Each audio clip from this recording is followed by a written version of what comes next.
Razlika između bašte koja te hrani i bašte koja te iscrpljuje nije u biljkama, razlika je u strukturi. Zato te u narednim minutama vodim kroz 8 osnovnih koraka do tvoje bašte, preko parcelizacije, orijentacije, jasnog plana za tvoju baštu do dohrane. Ako preskočiš bilo koji od ovih koraka, kasnije ćeš morati da se vraćaš i da ispravljaš svoje greške, zato krenimo od prvog koraka. Ako želiš baštu koja ti štedi vreme, koja te hrani 365 dana u godini, koja te dakle hrani u kontinuitetu, tvoj prvi korak jeste parcelizacija.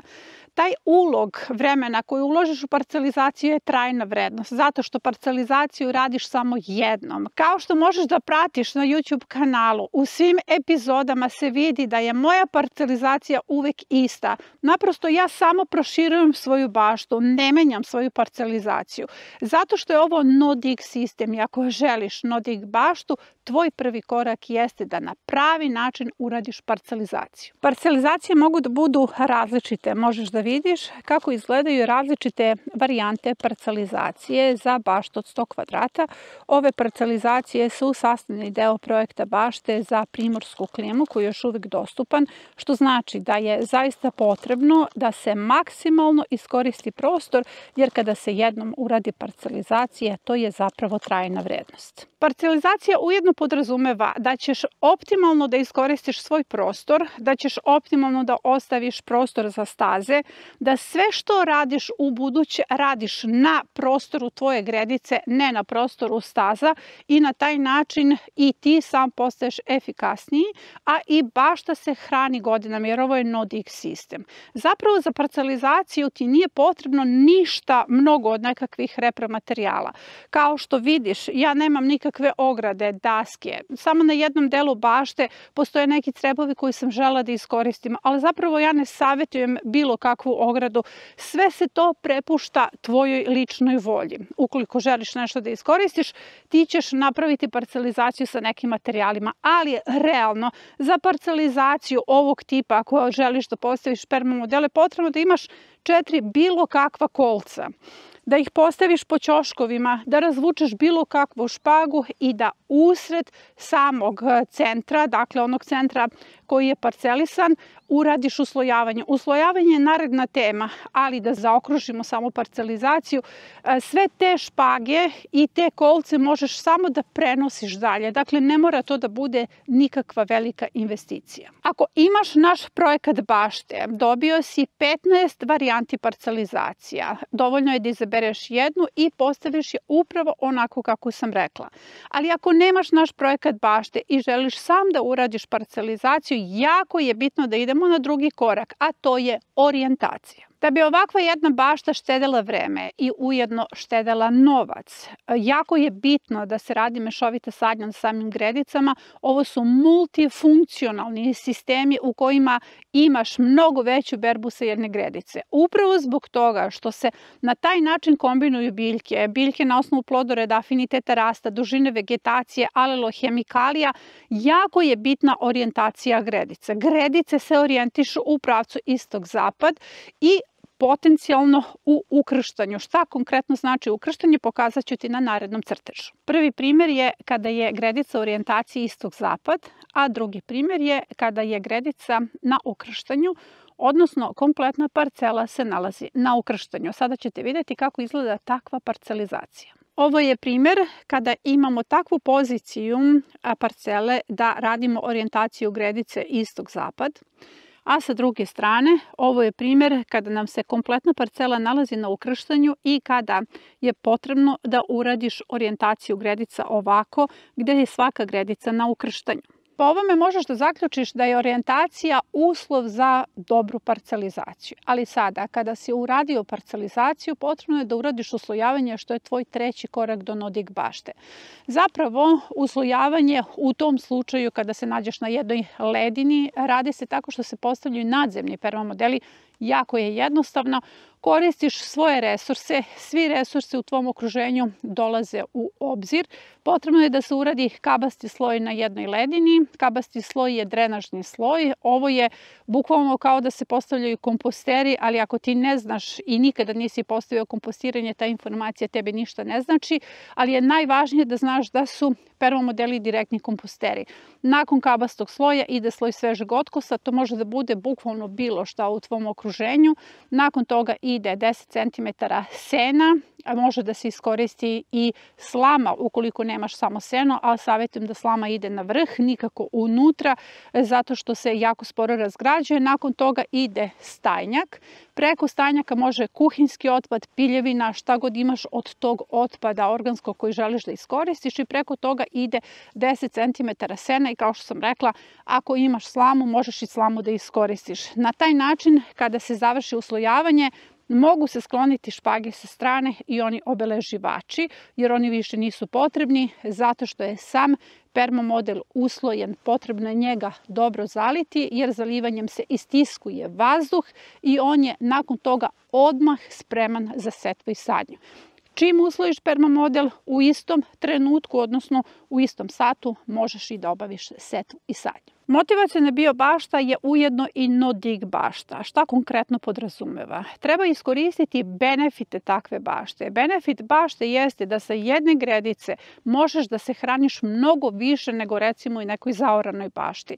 Da bi ta gredica bila efikasna, štedila tebi vreme i sa jedne gredice zaista bereš 365 dana u toku godine, jako ti je bitan jasan plan. Današnji čovjek je jako zauzet i nema puno vremena za baštovanstvo, ali zapravo nije potrebno odvojiti puno vremena jer sa malog prostora može da se postigne velika berba. Kada sam prešla na no-dig sistem, osnovni cilj mi je bio da uštedim svoje vreme i da sa malog prostora imam ogromne berbe. To sam postigla pametnim kombinacijama, što znači da ukoliko se dobro iskombinuje prostor, može se obezbediti berba 365 dana, jer se bukvalno jedna kultura bere i za nje se sadi druga kultura. Ali to se ne može raditi tek tako. Jako je bitno voditi računa o tome koje se biljke slažu, koje se ne slažu, koliki prostor zauzima jedna biljka, koliko je njena dužina vegetacije, da ne bismo imali nabacanim biljkama na jednom prostoru samo frustraciju. Dakle, ovdje je potrebno pametno rešenje. Kada je već reč o planu, koji je četvrti osnovni korak za jednu funkcionalnu baštu, ako si u našoj učionici, možeš da pogledaš lekciju 2 i lekciju 7, u kojoj možeš da naučiš i kako da napraviš plan. Ukoliko samo pratiš YouTube kanala, postoji jako mnogo epizoda u kojima govorim kako da se hraniš sa malog prostora. Potrebno da pogledaš sve te epizode i da primeniš data rešenja. Ali ukoliko želiš gotovo rešenje gde ti je već sve isplanirano, sve urađeno i snimljeno, dakle gde imaš i snimljenog mentora, to je mene, koji ti govori šta da radiš u bašti, mi još uvek u ponudi imamo projekat bašte za primorsku klimu i to do 21.12. u ponoć kada se ta ponuda zatvara. Hajde da vidimo šta te čeka u tom gotovom rešenju. Projekat sadrži gotovo rešenje, u pitanju su analize gde ti jasno stoji šta sadiš, gde sadiš, kada sadiš i na kom razmaku. Dakle, dobijaš dalje kalendare, snimljene vodiče u kojima ti govorim kako ćeš sve ovo da posadiš, odnosno prolazim sa tobom kompletnu postavku bašte i svaku analizu. Ovi projekti nisu samo gotova rešenja, u pitanju su integralni sistemi zaštite gde su biljke u startu zaštićene u sistemu od različitih vrsta predatora. Takođe objašnjena je rotacija zona kroz same vodiče, što znači da kada se jednom kupi ovakav projekat može doživotno da se postavlja u jednoj bašti. Za sve vas koji nemaju projekat ili nemaju nameru da kupe taj projekat, postoji epizoda u kojoj objašnjavam rotaciju zona. Dakle, sve informacije koje su vam vezane za postavku projekta imate na YouTube kanalu. Upravo ono što sam ti rekla, jasnim planom jedna gredica može da te hrani godinu dana, samo je bitno da znaš smenu kultura iza početnih kultura, kao što je ovdje slučaj. Ovdje smo posejali grašak, nakon toga idu kupusarice. Kupusarice ostaju preko zime i s obzirom da je ovo zonirana bašta, ona ide dalje u rotaciju zona. Sledeći tvoj korak jeste način sadnje. Kada imaš jasan plan u svom projektu, ti tačno znaš gde šta seješ i sadiš. Zapravo tačno znaš gde ćeš da kreiraš tunele i gnezda, jer osnovni sistem sadnje u permamodelima jeste putem tunela i gnezda. Evo konkretno ovo je analiza 3 iz projekta Bašte za kontinent, koji je takođe bio dostupan ranije i njegova prodaja je završena. Upravo je ovde urađena analiza iz tog projekta. Meni je bilo jednostavno da to primenim, zato što u svakoj analizi sa strane postoji lenjer gde ti tačno govori na kojoj poziciji ćeš staviti gnezdo, na kojoj poziciji ćeš staviti tunel, bez razmišljanja, bez nagađanja, kako bi sve te kulture mogle da stanu na 1,20 m širine, a da pritom svaka ima svoj smisao, jer ne možeš tek tako da nabacaš te biljke.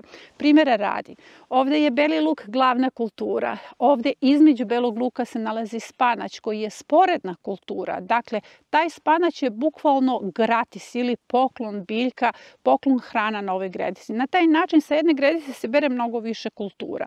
Sa ove strane imam grašak, sa druge strane imam bob, koje su takođe poklonjene kulture zato što se njihova vegetacija razlikuje.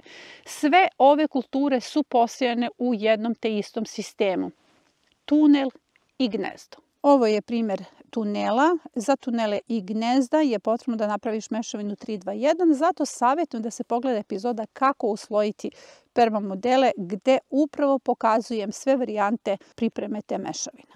Sada naučio si kako se radi parcelizacija, zašto je bitna orijentacija, kako se radi uslojavanje, zašto ti je bitan jasan plan i kako se radi setva i sadnja. Šta ti sada kao 6. korak treba? Trebaju ti kalendari, zapravo signali za setvu i sadnju, jer moraš da znaš kada se sve ovo seje i sadi. Kalendari su ti jako važni zato što u njima je napisan kompletan program. Tu tačno možeš da pročitaš signale za setvu i sadnju, i ne samo za setvu i sadnju na otvorenom polju, već i za rasadnike, zato što program podrazumeva otvoreno polje i rasadničarstvo. Kada i kako treba da postaviš svoje rasadnike, kada ih presađuješ u baštu na otvorenom polju. Ti kalendari se nalaze na YouTube kanalu. Mi ih snimamo vrlo često kroz različite epizode, pa možeš gledajući epizode da ih tu pokupiš. Ako si u našoj učionici, već znaš da se one nalaze u čitaonici, da se jednom mesečno tamo postavljaju, a ako kupiš projekat bašte za primorsku klimu, dobijaš paket kalendara i ne samo to, već i vodič kroz te kalendare gde ti tačno ukazujem na šta treba da obratiš pažnju. Sada kada sam ti rešila 6 koraka, 7. korak jesu aktivatori. Aktivatori je jako bitno staviti jednom na tvoju gredicu. Kada je uslojena gredica senom, dovoljno je jednom staviti aktivator. Ako se koristi kombinacija sa slamom, 3 puta se u toku sezone stavlja aktivator. Aktivator služi da nahrani mikroorganizme, da ubrza proces raspadanja organske materije i na taj način se tvoj permamodel brže humificira i postaje hrana tvojim biljkama. Postoji najjednostavniji aktivator, to je 100 grama šećera na 10 litara vode. To ne treba da bude velika količina, ili recimo na metar dužnije školskog primjera permamodela 1,20 m širine potrebna je jedna kanta od 10 litara.